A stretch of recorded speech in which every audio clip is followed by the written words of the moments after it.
All right, Buffy the Vampire Slayer Season 3, the senior year of high school, the end of an era, moving into, at the end of this, graduation day and off to college. Yep. So, this one took a little longer to finish because my stuff at home, blah, blah, blah. Yeah, we just had busy times. and the girls weren't home a lot. Yeah. Lately, so we're watching that with them. Yeah. And so we couldn't get to them. So this one took like a month or something. So, yeah. Trust me, we would have loved to have gotten this done quicker. All right, so we start with it feels like forever because it does feel like a long time ago. Anne's our first episode here, where Buffy has ran away from home and is living by the name Anne. Serving tables at a diner, getting her ass grabbed by older men. God. She's got to be, 17 here? Yeah, this is I've always remembered this episode. Yeah, me too. It's very, very memorable. The runaway episode. And it's sad, too, because it's like, she's like living in this like hotel or whatever, and then this area that she goes to, all these kids, like other runaways and homeless people, and they're just like all around in this little area. Yeah. And it's like a really sad place that she's in. And, ends up being that these demons are like harvesting people so that they can work in their pocket dimension, their hell dimension, where they work like 100 years go by in a day on Earth. And so all these young people go in and work their lives away, and then a day passes and they come back out and they're all old.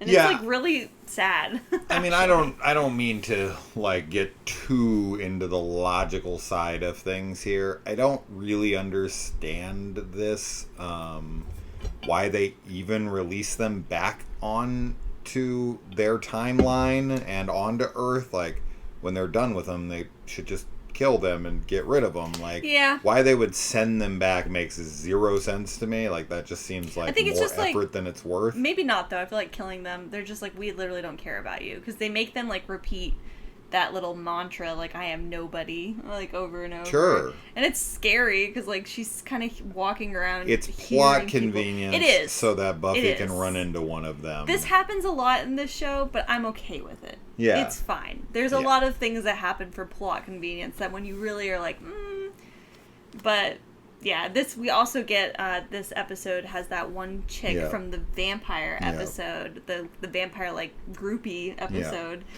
And she's just a sad girl that's very lost. She's just a follower, yeah. Right? She's the kind of girl that falls in with the Manson family. She's lost and she's looking for love. I mean, and guidance. There's so many people like this out there that really lack guidance and self-worth, and they don't know what to do, and they're looking for something to fall into, something to follow. And she even makes reference of how she's fallen into cults. Yes. And she's like, this is like her next failed attempt, and it's like no matter what she does, she just keeps having this happen to her. So she gets like a tattoo with this guy, and it's not even her real name that he gets tattooed on her, because she like takes new names, because at the end of this episode she's like, can I be Anne? And she like takes over that like identity. Right. It's sad, but it's like what Buffy needs to have like a mirror to show like what kind of just what she could turn into, even though Buffy would never be like that. But she's just also supposed to be very lost at this time. And what's great about this episode is that, so when she does eventually come home, there's a lot of ramifications for that. People are really pissed at her, as they would be. Yes. And throughout the season, it gets kind of brought up over and over again, like at different times, about her, like, are you going to run away again? And it kind of sucks, but it's also very realistic. Like, yeah, you would totally be on edge, like when you see her packing frantically or, whatever. Yeah. And it even gets brought up in the next season, too, which we'll talk about when we get there. But yeah, it does. Yeah. Yeah. I mean, okay, so like the broad stroke kind of big events of this, we get the mayor. Yes. Is our big bad. Faith. Yes. We have her and her turn to the dark side. Now her fate is left unknown as of the end of this season. She's kind of like comatose. Yeah. And I think she appears in the Angel series, and I don't remember much of what happens to her from here in this show. I don't remember if she comes back to this one or not. But regardless, we'll see. But for now, yeah, I mean, Faith is pretty irredeemable for me, unfortunately. When she kills what I think is he an antiquities dealer, or no, is he he's like a professor. Professor, yeah. Yeah, it's like the second to last or third to last episode that she just kind of kills this random old man that the mayor wants her to kill, and he's like, "Why are you killing he's me?" Begging for his life. And she's like, "I didn't even ask. Like, I don't really care." Yeah, she doesn't have any sympathy. She goes really dark. And what's even sadder about that, because we were talking about this, is that she's also very desperate for a paternal, like a family, and the mayor like genuinely is like a dad to her all of a sudden, and genuinely loves and he her. does care about her. He like actually is like trying to take care of her and like give her things, but he's evil, and she definitely is a broken character because she does have moments where you know that she's questioning her decision and her choices, and she wants to turn back, but she's also too proud and too much of a like she doesn't want to admit that she made a mistake. Yeah, she's very stubborn. Yeah. And she's like not willing to like ask for forgiveness, essentially, And yeah, it's sad. Everything that happens with her is really sad. But you're right. It feels very like irredeemable. Yeah, and their dynamic is as father and daughter is important because Faith is very hypersexual, and that's kind of how she deals with her neglect and her anger and whatnot. Like when she gets done slaying vampires, she seduces Xander and has sex with him, and she's trying to like hit on Giles, and she's trying to fuck every guy at the Bronze when Buffy's there, and she's like, she uses her sexuality because that's just, she's a very attractive girl, and that's how she typically gets attention is for her looks, and so that's where she puts her value. And they definitely could have went that route with the mayor, where he's just like, takes her on as like a sexual partner and is like, all about her that way. But they don't do that at all. Not in the remote, like in the slightest. He has no interest in her in that way. He's very much a father figure. Yeah. And I think that this is what kind of humanizes her, but ultimately, ironically, it also makes her, vilifies her as well. It's her downfall. Yeah. And this season especially, she's just so jealous of Buffy.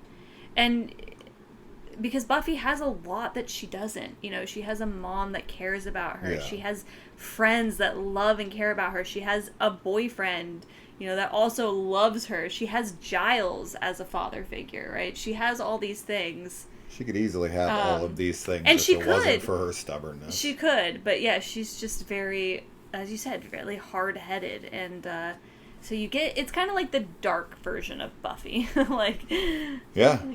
Well, what's and funny, too, is like what we were just talking about with that is like you get to see the softest side of Faith through her interactions and teaming up with the mayor, but you also see her darkest side. So like he buys her this dress and she comes out and she's like, I don't know, feels kind of stupid, and he's like, oh no, it's great, and she's like very happy and like and very childish and childlike rather. And then like very shortly thereafter he sends her out to murder somebody, and she's like gleeful about it. So we see the darkest side of Faith through him and the softest side of her. So it's an interesting dynamic that you have between them because of what comes out of her from him. Yeah. He's kind of the same throughout. He is an extremely arrogant person who... He kind of reminds me of the stepfather, or I always forget the episode with the robot. Ted. He kind of reminds me of him because it's the same sort of thing where he's very like like, he doesn't want people cussing. Yeah. He's really proper, very, I don't know what to call that, but the, like, dad next door. Yeah. He acts like that. Right. But he is also egotistical. Yeah. And power hungry. But in a weird, like, Ted kind of way. Yeah. He's just not a sexist like Ted is. Yeah. That's really the difference. He's easily, by far and away, the biggest threat that Buffy has faced in this series. And the best written one. Yeah, I like him. Mm-hmm. I like him as a villain because he's that, like, proper guy who's evil, and we've seen that plenty of times. But I like the performance from our guy here, and his team up with Faith, and the stakes feel bigger here. They feel a lot bigger. So next thing too, we have Angel essentially being written in a way to leave so he can go have his own spinoff and take Cordelia with him. Since she does not appear. How that happens? I have no idea. I've never watched a single episode, but she's just gone in season 4. Yeah, I mean, we just watched the first episode today, and I've seen. I mean, I know in season 4, like at least I'm pretty sure, because season 4 is the one I've seen the most, but I'm pretty sure there are moments when Angel pops in. Yeah, it's either season 4 or season 5. But I think Cordelia also shows up. I just don't remember much of her or where she is. But yeah, she's not at all in the first season of episode 4. Like, even in the credits. Or like the... and the, like, opening credits. Like, where they do the montage and everything. Yeah. But yeah, Angel, so, okay, my feelings towards Angel have changed. I'm not a big Angel, like, lover yet. Maybe his show will change me. But I do actually feel a lot worse for him than I ever have. This, like, watch through, especially this season, I feel bad for him. I do genuinely feel bad for him because I feel like he's just can't win. I feel like he can't win at all with Buffy, and it's, like, a really tragic thing that he just, like, can't be with her, but he wants to be with her. And then, no, like, everybody around them, especially Xander, but mostly Xander, I guess I should say, it, like, hates him. And, you know, part of this jealousy that Faith has is towards Angel. Like, she wants what Angel and Buffy have. Yeah.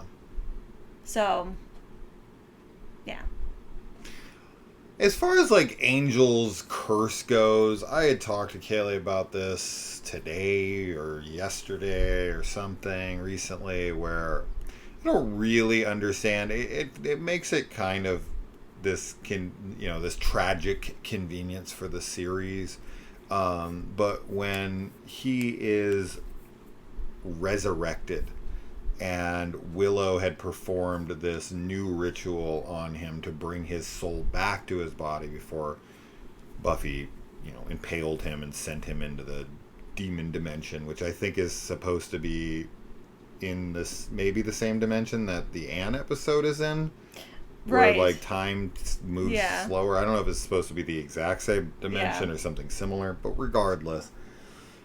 He's there for a long time. Okay, so, like, bear with me here. I explained this earlier, and I'll try my best to do it again, but this doesn't really... The curse itself doesn't make a lot of sense to me on its face, but I also don't think that the curse would be the exact same when Willow performed it, because I would assume that the gypsies who put the curse on him originally did so with some kind of clause in it.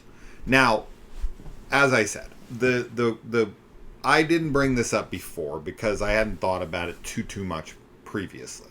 But the more I think about the curse, the more it doesn't make any sense. Now, this was thrown at him by gypsies who probably weren't overthinking it all that much and were just making it up as they went along, and I can forgive that. But held under any kind of scrutiny or any thought, I don't know how much his curse makes sense, because basically what they're doing is they're saying this. They take Angel, who is a demon. They curse the demon to be the human he once was. If that human was to ever experience any happiness, he then reverts to his demon self. What they're admitting to within their own curse is that Angel is not responsible for his actions. Yeah. Because if he was, he would then just go and find happiness so he could be Angel again to kill, or he's already still a vampire. It's not like they strip his vampire, like, right, yeah. you know, powers from him. He could still go out and kill as many people. He doesn't, because he's not that person. Yeah, and so the fact that they put this curse on him is almost an admission that it's not his fault and they're punishing the wrong thing. So what I think happens is, because, okay, when Angel is a human, or when he's not a demon, he's still a vampire. Yeah. He still has his memories of everything that happened when he was a demon, when the demon was, like, running the show. Yeah. And the same thing goes for the demon, right? When Demon Angel comes out, when Angelus comes out, yeah, he is talking about, like, how he hated Buffy and being around her and, like, all the lovey-dovey stuff, right? Like, so because what I was thinking was they should have just tortured the demon. Yep. Instead of torturing the man. But the thing is that they are torturing the demon by making him not in control anymore. So he has to just, like, watch and be aware on some level, at least. But they're... I mean, that's me assuming that there's, like, that it works that way. But they're ultimately torturing Angel. They're torturing both of them. Who isn't in control right. of what he did. And as I said, though, they're not protecting anybody. Because Angel, if they believe that Angel is responsible and does deserve this punishment, then he can still go out and kill people. Yeah. So what they should ultimately have done is just kill him. Right. Right? But because they didn't, they are dooming people to the death of Angel, who they seem to think is evil. That's why they're torturing him. And if they're not, they're just sadists. Because why are you doing this to a guy who has already had to sit there and have to experience all of these terrible things being done with his body as a vessel? Then you bring him out of it to live with what's been done to him, and he can never be happy again, or he'll revert back to the evil person who will then go kill people. And it's like, at some point, don't you think he's probably going to experience some form of happiness, and then you're going to once again unleash Angelus on the world? It's a very stupid curse. It is. And it's supposed to be, like, true happiness, like pure happiness. Which is just fucking, I guess. But like we said, that's not, like, having an orgasm, even having, like, sex with somebody that you love deeply, like, that is a wonderful moment. And that could be, like, a moment of pure happiness. But that's not the only moment. No. Because, like we were saying, like, when he's, like, sitting there, like, later in the season, because at first they're like, we can't be together, and then they're just like, maybe we could just, like, cuddle or whatever. But it's like, there's gonna be a moment, yes, when you, like, look down and he's like, I love her so much, and then he's a demon. Or even not related to love. Just, or at least, like, romantic love. Like, other moments in life that bring you happiness, like, really pure happiness. Yeah, it is kind of a faulty curse, and why it works the exact same way when Willow does it, maybe it doesn't. I mean, maybe they don't know. Maybe they don't know, yeah. Maybe they don't know. Maybe they think it is. They could have been fucking this whole time. But, like, they could have been together. And that would be even worse if, like, he finds out in his show, like, oh, actually. But then, you know, things are different for Buffy, obviously, at that point. So that would be kind of crazy if that gets uncovered, and that's, like, how he can be with, like, Cordelia or something. Which would be wild. Like, You think Cordelia and him are romantic in the show? I don't know. I just think, like, maybe they could be. Because Buffy, I mean, she obviously goes off and is romantic with Riley. Yes. She's romantic with Spike. Yes. She's romantic with other people. Yeah. So it would stand to reason that Angel would also be. But neither of them are the kind of love that she had with Angel. No, but Angel and her I'm just saying that he can go off and fuck too. I just can't imagine, like, I'm fine with there not being romance in shows, but I just can't imagine that they made an Angel show for the 5 heartthrob seasons. Angel, Right. and not give him some type of romantic love interest. That would be super aside from interesting if Buffy. it's Cordelia. I highly doubt it. I don't But know I how don't to know work what their her dynamic. role is going to be in the show. I don't either. I mean, Cordelia grows a lot throughout this first 3 seasons. Like, she has a lot of beats, and I like her. Like, I think she's a very likable character. She's very honest. She does literally, in the episode where Buffy can hear everyone's thoughts, she's listening to everyone's thoughts, and they're all and saying different things, and then Cordelia is like, I'm bored, can we leave? And then she just literally says what she thinks. Yeah. She just says, I'm bored, can I leave? It's a superpower in and, a lot of ways. I love that. I think she that's has really cool. No filter. And it makes for a lot of really funny moments, and she's just very candid. And also at the end of this season is the weirdest when her and Wesley finally, right, that's his name? Yeah. Oh my god, the kissing? I don't know what was happening there. I have no idea what that was supposed to be. It's he doesn't know how to kiss. And so she was really into him at first, and then she tries to kiss him and he can't kiss, and she wipes her lips off because he's slobbering on her. And she tries it again, and it's just nope, sorry, just call me, or whatever. And he's like, yeah, okay. It was so awkward. Yeah, so awkward. I think they didn't know what exactly to do with this teenage adult romance, even though fucking Angel's 240 well, years and Cordelia old. is supposed to be 18 too, and Anya is supposed to be 1,000 years old, God, and she's fucking potentially dating Xander in this season.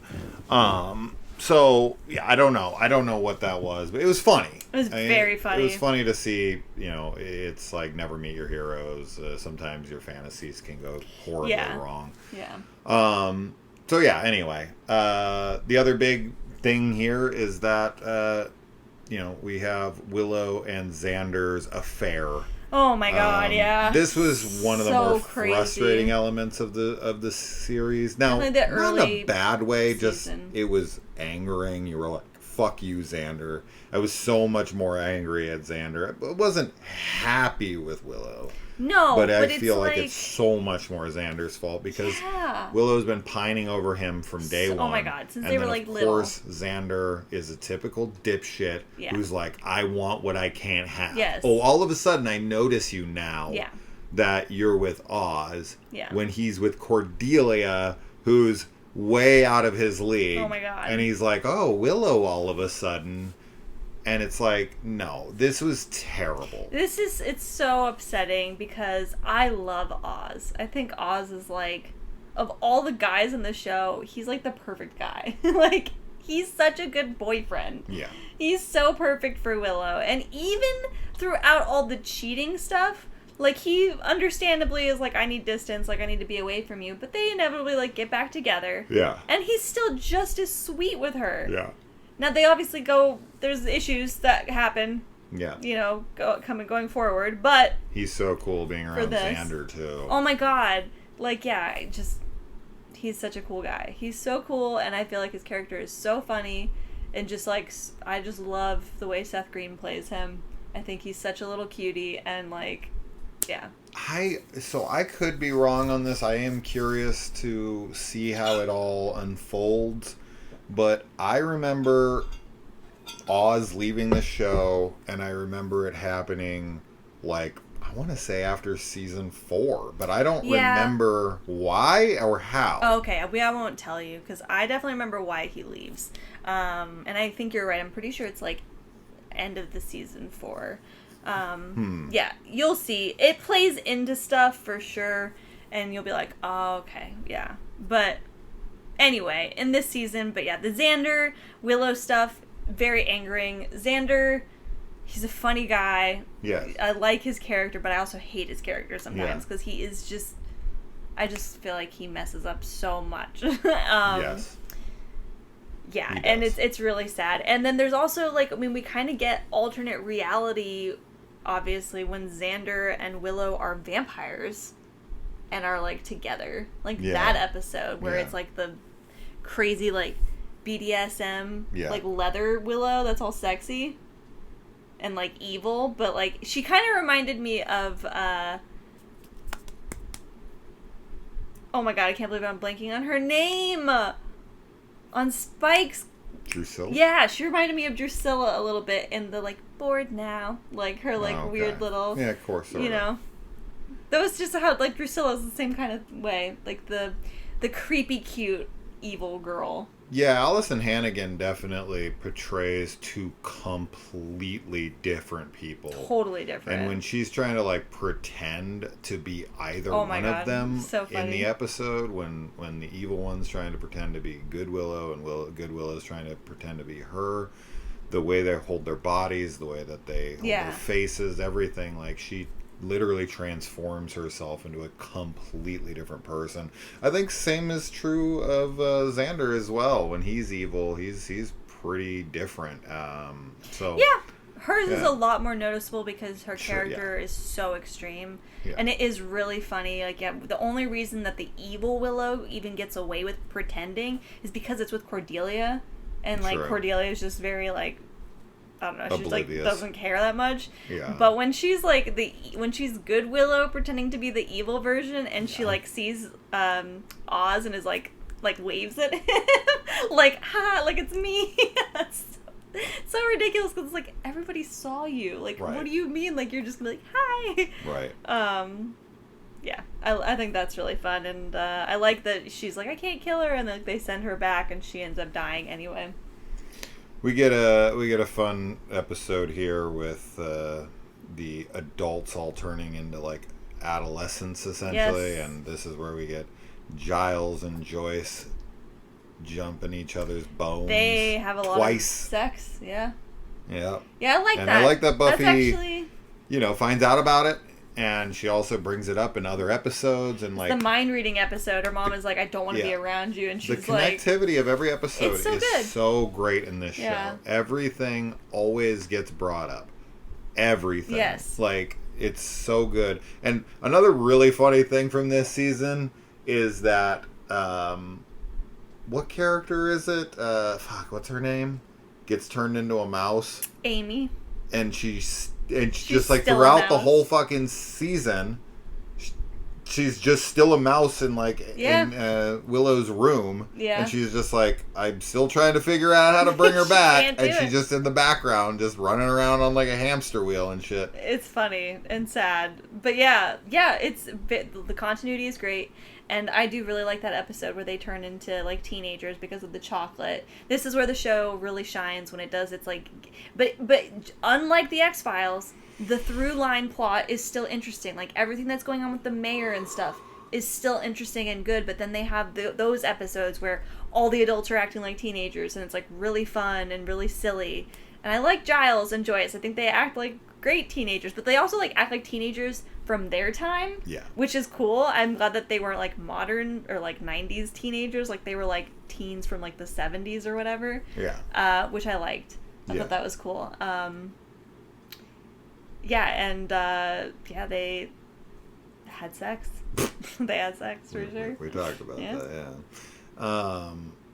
so I think that other episodes here, well, I guess as far as like the mayor thing goes, I will say this, like, if I was him, I would much rather be the indestructible guy who's still a human than some big snake-like creature thing that is easily killable by just blowing it up. Like, I don't know why you'd ever want to give up the power of being invincible.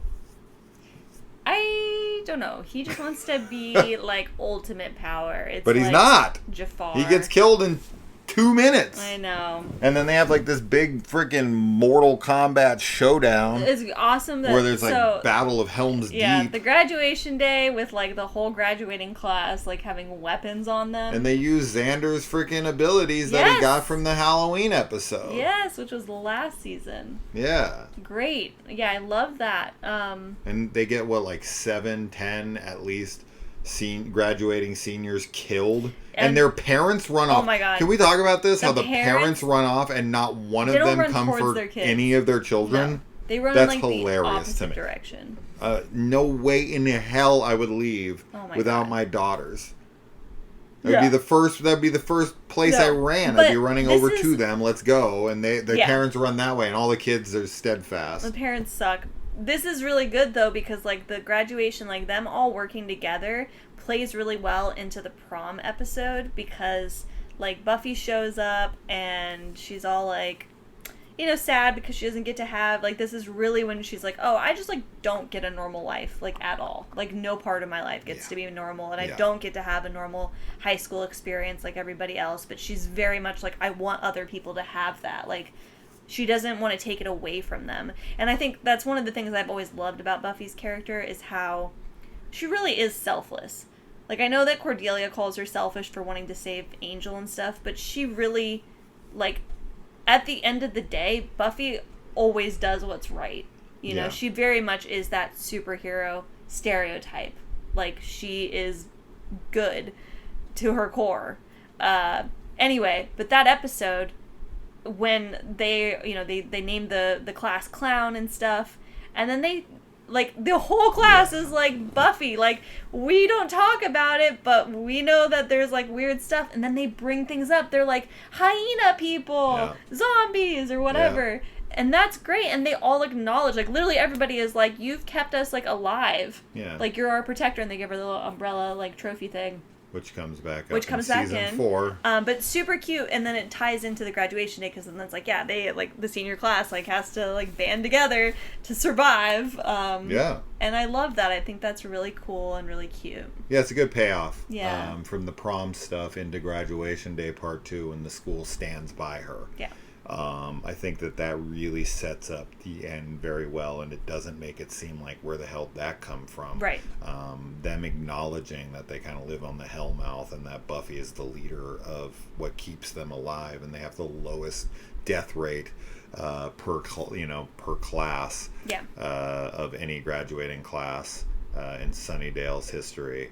It's all thanks to Buffy. It is great. I mean, as I said, we're not here to talk about every single episode, but standout episodes for me, the Zeppo or Xander is kind of looking for his thing and his place. This is a great Xander episode. Really good. You know, he is kind of the odd man out a lot of the times, and I think that's why him and Cordelia get paired together, is because they don't really have a place in this. Like, he's kind of comedic relief, and she's also comedic relief, and you know, she's the extra pretty girl, and I don't think they know exactly what to do with either of them half the time. And with this one, I mean, he literally stops the school from blowing up, and while Buffy and Giles and Willow and Oz and everyone else is off fighting this demon, which we don't even know what happens. No. They literally are like, we're busy, and then he walks by and there's like some huge battle of the gods going on in the library, and we get really no mention of what even happened there, because off behind them, unbeknownst to them, if it wasn't for him, and he literally like sits there with the bomb and plays chicken with a corpse who he was afraid of earlier in the episode, and is like, all right, like, he's waiting for the clock, and he's like not even flinching. I think that he has a huge moment here, where he kind of finds his own internal kind of strength. Yeah, I mean, Xander, it's kind of the same thing, right? Like, at the end of the day, Xander will do what's right. Like, as flawed as he is, like, he definitely comes through in the end. And I agree. I think that's a good episode. I think that's a really good episode. We also get Faith and Buffy teaming up, and that leads to Faith just killing a guy who isn't a vampire. This is the beginning of her downfall for sure, because Buffy's like, you made a mistake, like, whatever, like, blah, blah, blah, blah. And Faith's very, like, they play this a bunch of times, where she's like, no, like, you don't get it. Like, I don't care. Like, I literally don't care that I killed somebody. That's not a vampire. Yeah. Because that's just her, like, that's the guard going up. That's the wall of, she's like, I'm not going to admit that I made a mistake. Of course. Like, no, like, I did that. I don't care. Yeah. She very much is that person that's, like, has intense feelings and bad feelings, but she masks it behind the apathy. Yeah. Instead, yeah. Yeah, I like that Angel also, like, pretends to become Angelus to trick Faith into believing in him and trapping Buffy and exposing herself. That was cool. The Spike episode, of course, which is what leads ultimately to Cordelia and Oz walking in on Willow and Xander in bed together. Just kissing, but still. Yeah. And then this is where Cordelia impales herself on some rebar, which I guess is a nod to her real life experience where she actually did this as a child. The actress, Charisma Carpenter, really was impaled. Oh my God. Just like this in the same place, I think. Oh, wow. So maybe just kind of addressing her scar. And then it was like, hey, well, let's just throw this in the show. I've already had it happen to me. I really like that because it leads to Cordelia kind of being like, I don't even know that I want to be around you guys. Like, not only did my boyfriend cheat on me, but also I almost died. Right. And I also almost always, like, I'm always in danger. And she really pulls back. What can she do? Yeah, she pulls back and she, like, there's a good drama between the friend groups there where she's like, I don't really want to be your guys' friend anymore. And she tries to go back to her old friends who are like as Harmony and everybody. And they're all making fun of her for dating Xander and just being like mean to her and stuff. And she doesn't really fit in anywhere. And this is, of course, where Anya like comes in and then the I Wish Buffy Never Came to Sunnydale thing. Cool episode. Which is the bad Willow episode. Yeah. But we also have the episode where Cordelia is like, I'll date whoever the hell I want. Yes. That's a great moment. Yeah. Yeah, I love that. Yeah, good stuff. I love that. I think that's this season, right? Mm-hmm. Yeah. We get more Jonathan in this. Jonathan almost. Yeah, I mean, it's kind of... So, spoilers for future seasons here. This is obviously one of the hardest things to forget ever. The most memorable thing in the entire series for me, for sure. It is ironic, right? It is kind of like... this foreshadowing that Jonathan goes up into this gun tower, or the like bell tower with a gun, and Buffy goes up there thinking he's gonna shoot up the school, and he's like, what are you talking about? I came up here to kill myself, and it was the lunch lady. She's trying to poison everyone. I guess Xander gets there in time before anybody eats anything. I know. Even though she was already like pouring it in food. Doesn't really make any sense. I don't understand why she'd be making more of it, because as soon as you ate rat poison, you'd show signs of being ill very quickly, like instantly. So why she'd be making more when kids are already out there eating? I don't think any of those kids actually have poison. I don't think Xander's thinking through it. Jello as the poison, and they're eating their lunch and not the Jello yet. Right, but he goes and knocks the food. No, granted, I get it, and it makes sense that he would think maybe. Yeah. But it wouldn't make any sense that they would have poison yet. Yeah. She would give it to them all at once. But anyway, putting that all aside, it is interesting to see this kind of foreshadow of the fact that Jonathan ends up shooting and murdering a very, very important character later at the end of season 5 or 6. 5 or 6. I don't remember. I do know it's like the last episode of a season, because that's when Willow tries to tear the world apart. I want to say 5. I want to say it's 5 or 6. It's definitely one of those. But yeah. The stuff that happens with Willow, big fan of. I mean, not a fan of it, but a fan of it, because it's like good. It's like dark, and it's probably 6. She gets a very like that. They really do a lot with her character. Oh my God, which is awesome. But yeah, it is interesting. It's very weird foreshadowing, because he's the one that gives Buffy the Protector Award, and is literally like you've saved us and stuff. And and he becomes a villain, a big villain with his 2 other goofball friends, kind of crazy, the nerds, or I don't even remember what they're called. But they become like villains of the show. Yeah, they do. They're like probably season 5. They might start in season 4. I don't remember. They're like the anti-lone gunman. So weird. Yeah. Yeah. But yeah, I'm trying to think of others. It feels like we watched this. It does feel like it's been a while since we've watched. I think we've talked about most of the big things. Yeah, I mean, another really solid season though. Like, didn't feel. I mean, there's definitely episodes that are maybe that stand out more, but I didn't hate any episode at all. I didn't feel like I was dragging through any of them. So it's crazy that Eliza Dushku, who plays Faith in this is only 17 years old. She during looks the so filming. much older. I was like watching her being, Yeah. you know, and she's so sexualized and Yes. she's fucking everybody and she's constantly like, you know, Mouthing off. she's doing all this stuff to sexualize herself, and she's a very good-looking girl and all this stuff. And the whole time, I was just like, she's 17, she's 17, she's 17. Like, She's 17. it's crazy. Yeah. Yeah, it is pretty crazy.